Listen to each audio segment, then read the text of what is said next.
Starcom Gaming, another phenomenal Terran player.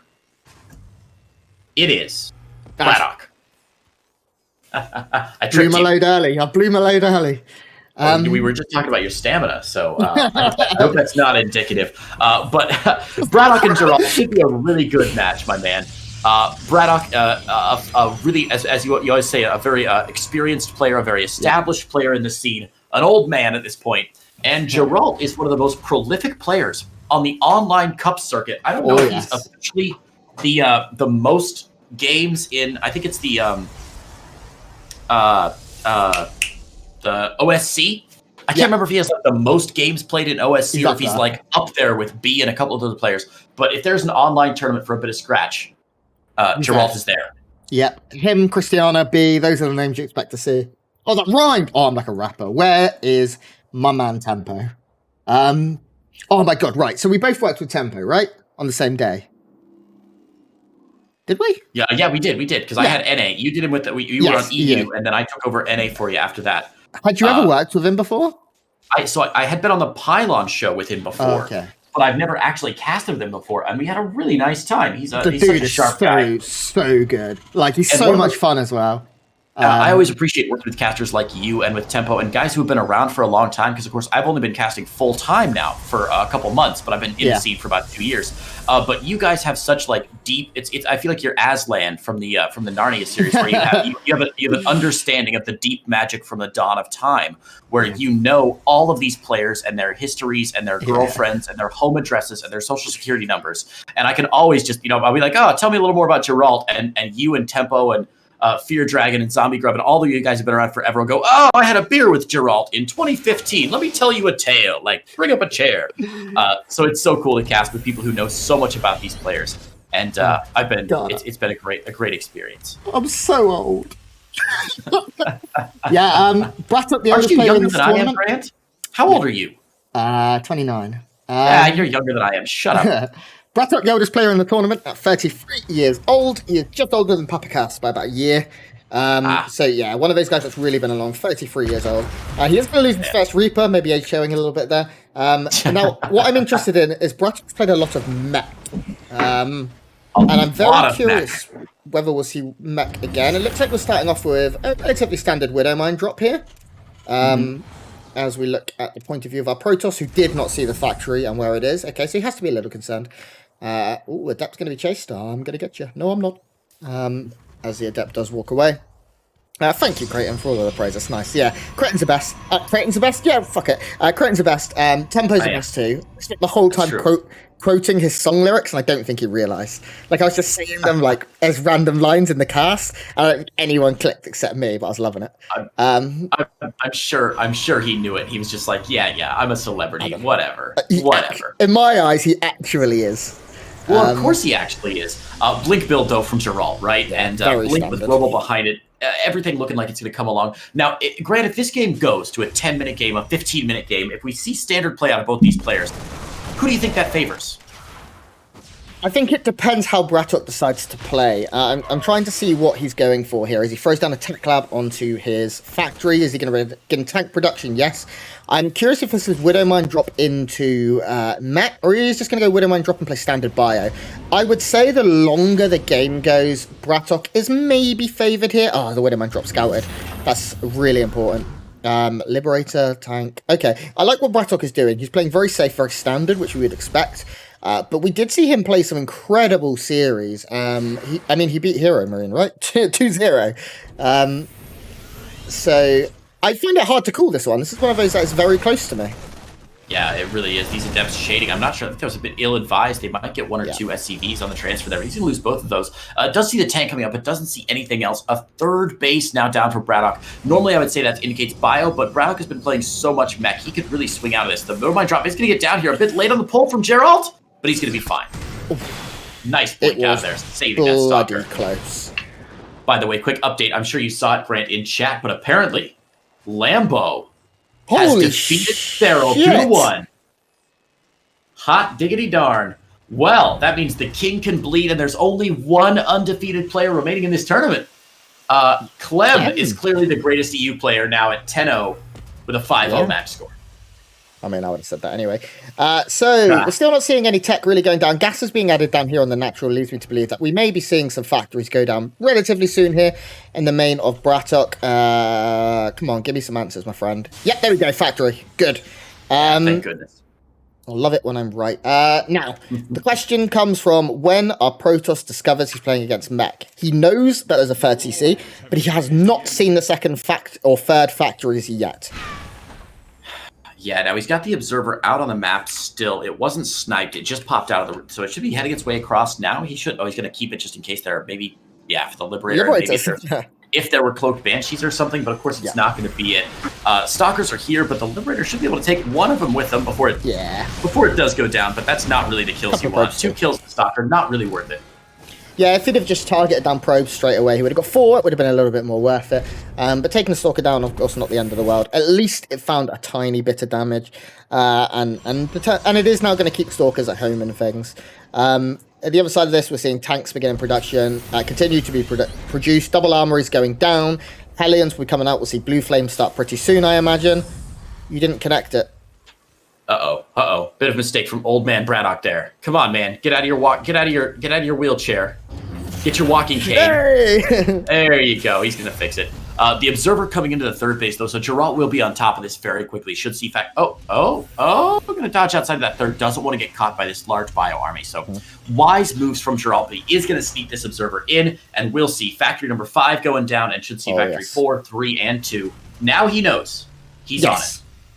So the response was immediately a Dark Shrine, which is definitely nice because you can use the immobility. We do have a Widowmine coming in. Oh, Brattok, you are so close, my friend, to getting some real damage done here. There is no observer here. Very nice blink, saves the Stalker. And the cannon will go... Oh, he couldn't put the cannon down. God. Try to build that cannon. I don't know. He's recalling the observer. Wow, that's a big brain play. And a big win for Brattok, honestly. Getting that observer out of your base without wasting a scan on it, that's not bad at all. Oh, yes. Storm on the way here for our Protoss player. We have Blue Flames coming in. We have the Cyclone upgrade 1-1 for Mech coming up as well. And Brattok's position is good. He's getting the Mech army. He's got to 3 bases. The real thing with Mech is can you get base 4 and 5 and can you trade very, very effectively? Because your units cost so much bloody money that you need to be killing multiple for the 1, you know? And not taking damage at home. Yeah, and that's so crucial, not taking that damage at home.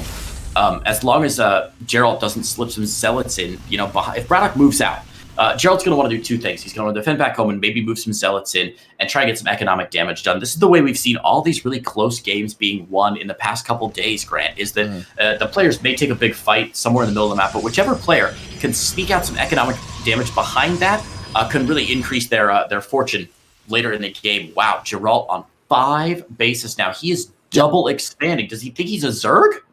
Yeah, it's good against Mech. You know your opponent is immobile when he's playing a very heavy tank style. And sure, there are a few Hellions, but Hellions can't kill buildings. So his plan here is to just try and take the map, get very, very ahead, and then go into the tech of his choice. For now, that is a second Robo. That is upgrades.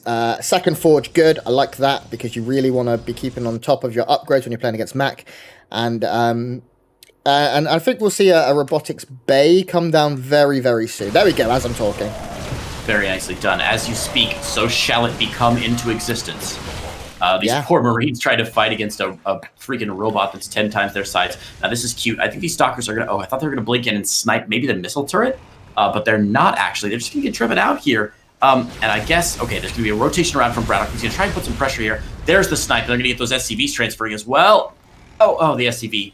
Man, that SCV is cleaning his drawers right now after being in the middle of all those Stalkers and getting out somehow with his life. Indicating, though, that Braddock does want to expand to that 12 o'clock position. We can see the blueprint going down now at the outside 12 o'clock for that 4th base. But Gerald on 5 bases now. His worker count very healthy and his army supply not too bad either. The big problem is going to be his upgrades. Upgrades. Ooh. Okay, so this is the harassment tech from our Protoss player. He's going to get Gravitic Drive even. He's going to get Disruptors and go for some late Disruptor drops. Very nice. There are so many missile turrets. Brattok knows that he can't take damage to harassment, and as such has missile turrets literally everywhere. It does look like his base in the very 12 o'clock position will be possibly cancelled. Note there are a few Hellions, Cyclones here to deal with that. Oh my gosh. Wow, Zealots melt. Yeah, those Zealots overcommitting a bit to that. Big army coming in, though, from Gerald. And, he just races the gate for right time. The War Prism too far forward. He's going to eat a lot of shots, but the War Prism will make it out alive. A bit of a scuffle, but nobody dead, just bruised and scraped up a bit. We see 9 more Zealots getting warped in, I think, back home for Gerald. I'm not sure what he's doing with those.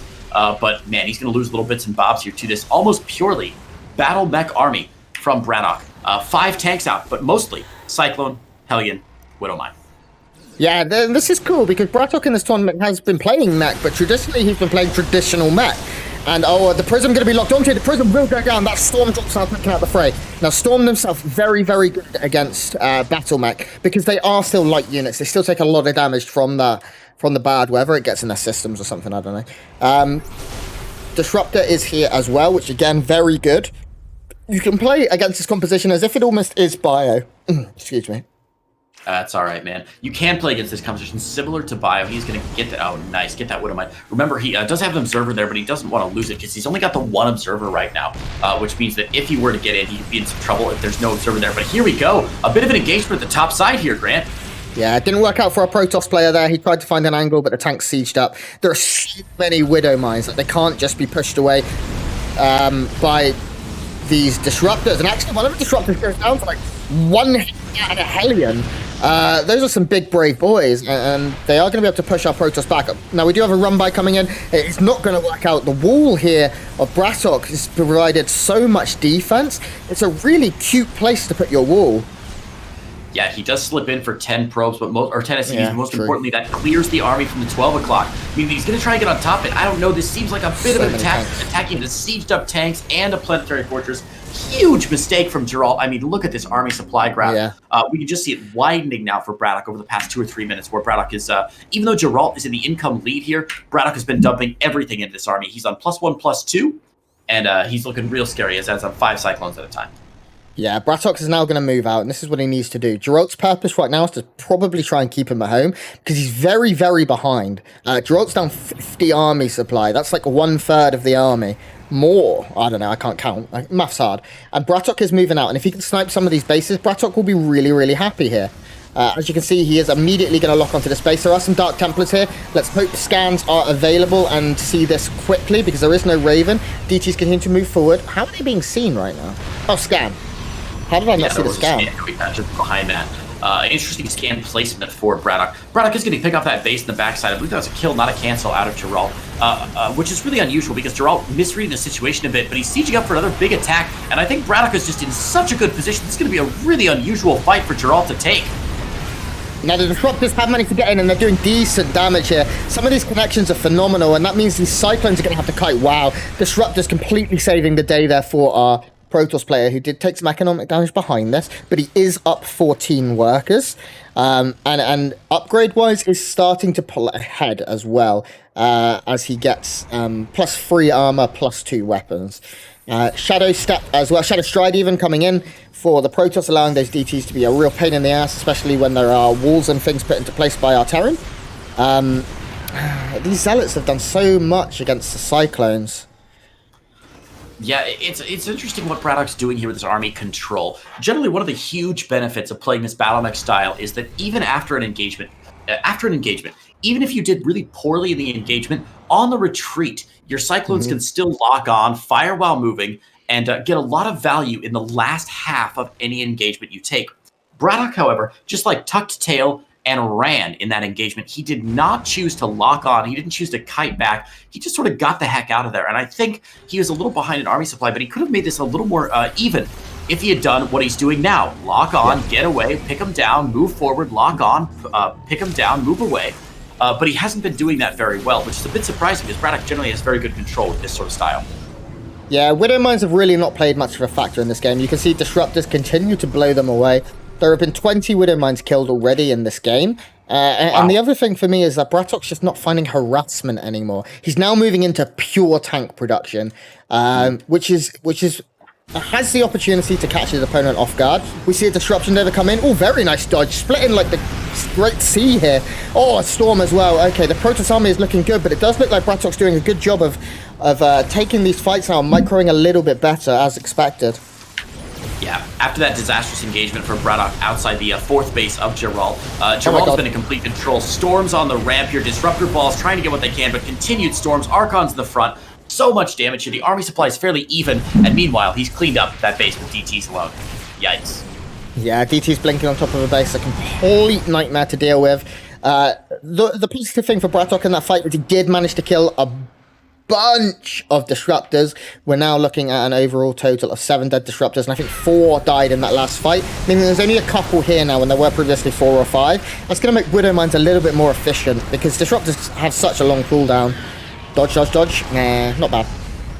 Yeah, that's the thing with disruptors is, as a Protoss player, you really want to get up to that 7-8 disruptor count, where you can, if you need to, you can continually fire Purification Novas over and over and over and over again, forcing your opponent not just into a bad position, but completely out of a fight. There's no way you can engage if there are Purification Novas all the time. This DT is having a field day, by the way. No any free kills, but he did a lot of damage just then, just softening up some of the units here as he wasn't being detected, like you said. Great. And 2 disruptors being made at a time, shield upgrades coming, Tempest coming in right now for Gerald, and that's big. That could be the killing blow in this game because there is no answer.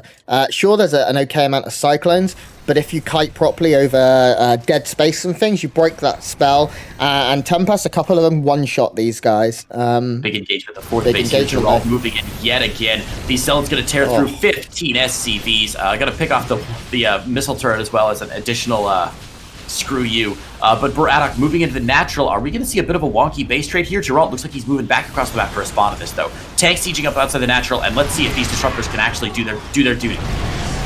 Yeah, and a big 360 being set up right now is going to make this very, very difficult here. Oh, actually, Disruptors taken down very quickly, but finally one of those shots goes off, and the Protoss army absolutely decimates out of the Terran. GG is called. Gerald takes game 1. No question. Gerald in complete control for a majority of that game. Braddock, after he lost his big army at the 6 o'clock base there, that big fight where he got caught kind of in an awkward position where he was half up the ramp and half down the ramp at the 4th base. It was just rough. From there on out, he was trying to dig himself out of a hole, and I think Gerald just played it very well. Gerald didn't play flawlessly. He did throw away a couple army units he didn't really need to, but overall, positioning, map awareness, everything in favor of Gerald there. And game 2, I think Braddock has more than a fighting chance, but it's an uphill battle. Yeah, and Braddock's been playing mech versus Protoss throughout this entire tournament, and it's been okay, but he just can't seem to take the one big fight that he needs. And disruptors have been a problem for him throughout the tournament. Anytime you're playing mech, but especially against Protoss, you've got to play this very delicate balancing act between Hellions, Cyclones, tanks, and Widow Mines. If at any point the balance of your army is wrong in any one of those 4 categories, a Protoss opponent can just warp in. So you've got no Widow Mines and no Hellbats. Warp in 20 Zealots. You're screwed. There's nothing you can do. You got no tanks? Great. More Blink Stalkers, maybe some Adepts. Just get DPS on the army, get on top of the tanks, you're done. All these little adjustments you can make as a Terran player, and as the Protoss player, you're a little more fluid in your rotations. We'll see if Braddock goes mech again here. I'm honest, I'd be surprised if he did. He gave it his all last game, and it just didn't work for him great. Yeah, I think he probably will. For now, let's introduce some players. Because in the top right of Everdream Ladder Edition, playing for that new team Exxon, he is the Polish, I believe, Protoss player, Gerald. Yeah, he is Polish. Yep. And his Russian opponent in the bottom left-hand side in the red, looking to bring things even 1-1. It is from Starcom Gaming. His name is Braddock. I think Braddock will play mech. I think this is the style that he's playing right now, and he's going to stick with it. He seems to really favour it. He could play bio, but if he's not practicing bio and he is practicing mech, then maybe he needs to trust that what he's practicing will pay off and will work out. Gerald, on the other hand, probably won't change anything and will play a very... Yeah, that's interesting to me. I suspect Gerald will change things up here. If you suspect that Braddock is going to go mech, surely it would behoove you to go for a build that would counter some of that mech play. Maybe hit a little bit earlier when the first factory's down, and or before the first factory's down, maybe get some early Blink Stalkers across the map or something. Even a forward gateway might pay off. I would have thought Gerald would try something to punish this mech style out of Braddock. He's going Marine first. The thing with that is you can try that, but if your opponent then doesn't go mech, you die. Whereas Gerald, instead of just flipping a coin, is clearly confident playing the game forward and going further into it. I wouldn't be surprised to I would like a proxy on this map specifically. If you go down to the 6 o'clock mark, you can proxy Stargate very well on this map. We're not going to see that from Gerald. It's not really his style, I feel.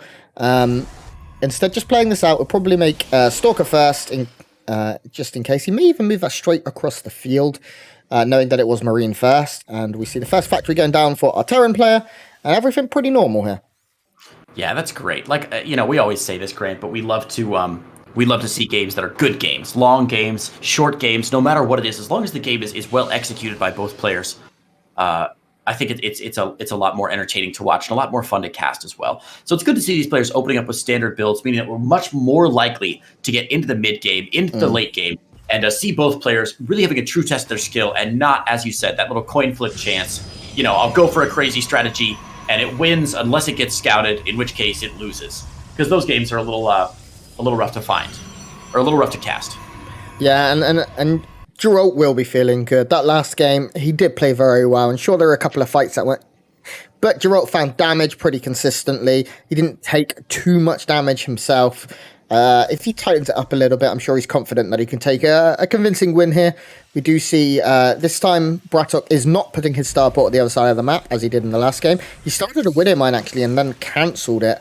Did he do that? Did he go for a Hellion drop last game? Was that the last series? That was the last series. He went for Widow Mine drops this last game. Right. He did get one Widow Mine out. It actually in his main base to protect his Stargate play potentially. But then he added on the Tech Lab behind that, which indicates he's going to swap over and maybe go for a Banshee, right? That'd be very surprising. Yeah. Oh my God, really? I think he is going to. Yeah, it could also be a Raven, but I think we are most likely going to see Cloak Banshees coming out here of Brattok. That is exactly going to be the case. He wants to mix it up a little bit. His opponent will be expecting Widow Mine drops off of the opening of what he has seen. Oh my God, is he going to get the Stalker? No, not quite. Ugh. Big get if you get that out of unit. Barely escapes this life, but that means there's no scout, there's no contain. And wow, yeah, that SCV getting in all the way. Gonna see everything going down. Sees the Robo, sees both gases taken. But the Robo out early should mean Observer first for Gerald. Yeah, which most could likely. mean that actually not going to do as much damage. Yeah, he may go for a Prism early, but it's certainly not anything hyper aggressive. How many gates are we currently looking at? Just a 3. This is a very standard opening into a third here. Blink is about halfway done. Chrono is going into that, as sort of expected. Robo, going to produce that Observer, maybe queue up a Prism behind it, just to get some vision and maybe blink in. But there's no hyper committal here, and Brattok is free. He's playing Bio to tech up. So it is going to be Bio behind this Cloak Banshee. And he's relying on the Banshee doing a bit of damage here. Oh, it's been seen. Oh, no. Blink's 5 seconds away.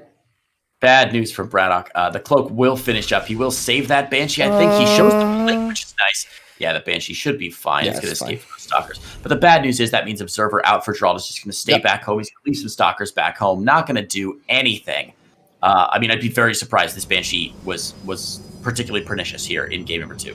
It certainly shouldn't be. And Brattok should know that and be very ready. Yeah, he's going to scan even just to find out all alert. And you saw that was tricky. The robotics bay was hinted at. As soon as the scan went down, he cancelled it and put a forge instead. And he put his robotics bay in a hidden location down here in the natural. So he wants to continue to hide his tech. We can see this Banshee now is out of energy, but it also has an Observer on it. It's not going to find damage anytime soon, but there is a fight going down right here in the south.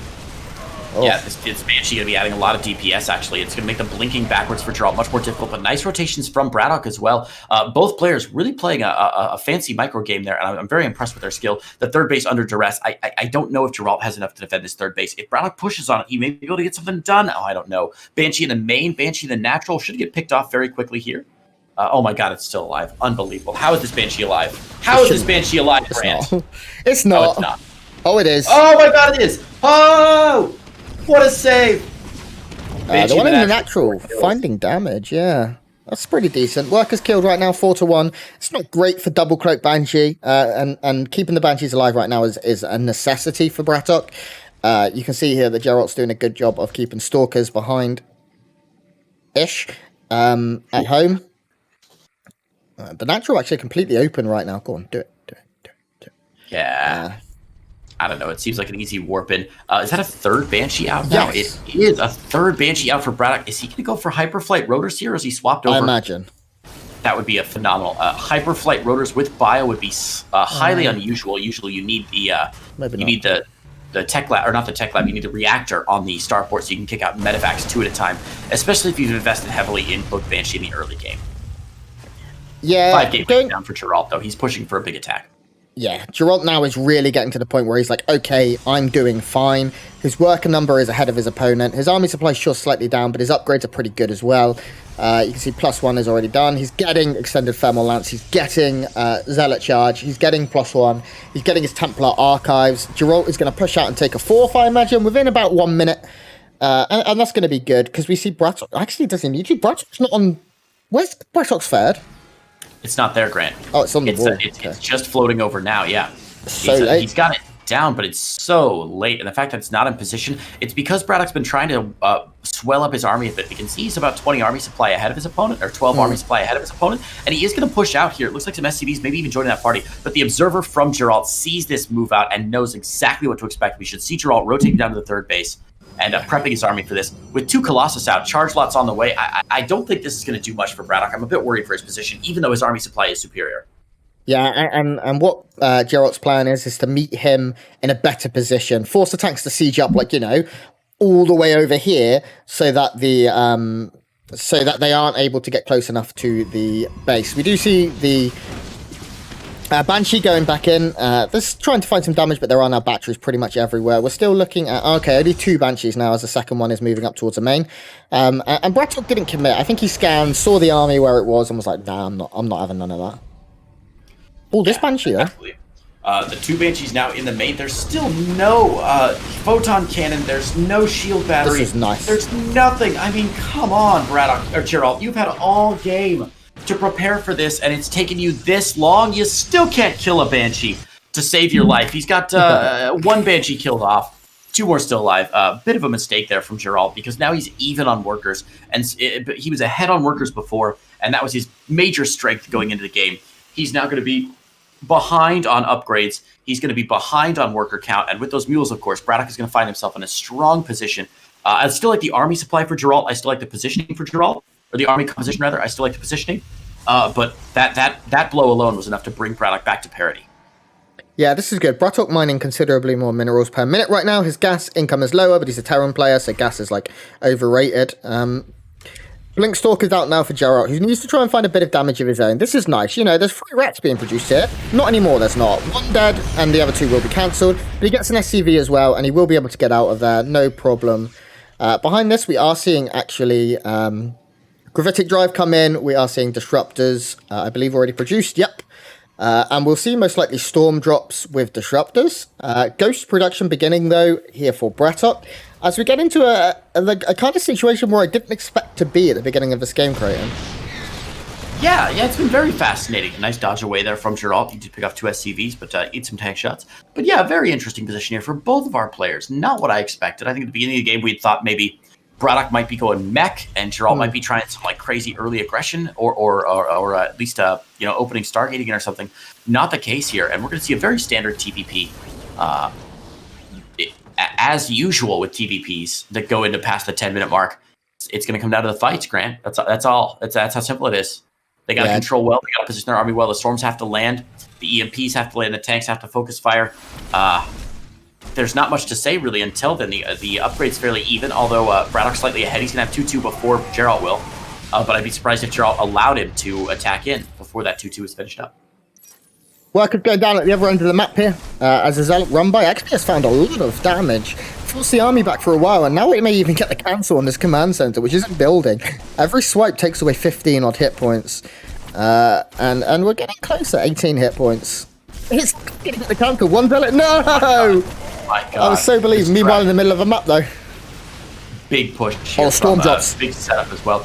Storm drops are alive. The storm is finished up, and there it is. Storm on the south flank. There's storms on the tanks as well. The Morales going to push forward here. What a massacre. On the high ground, though. This is desperate. Desperately bad for Braddock. Yeah, there are a good few more orders left, but the Colossus have left almost untouched. Zealots will be warped in with the reinforcements. The Prism did survive, as it was the target, but the Storm drops were just unbelievable. The Ghosts, I don't think, managed to really get much done. And they got one early EMP on the south flank, but not much else. Yeah. That Warp Prism, the MVP of that fight, Grant. Yep. Where is it now? Did it die? No, it's still there. Micro to Colossus back a couple times. Let those storm drops down. Now there are no storms available now. Oh no! What Templar? Oh god. Braddock just miscontrolling everything now. The army supply way in Gerald's favor.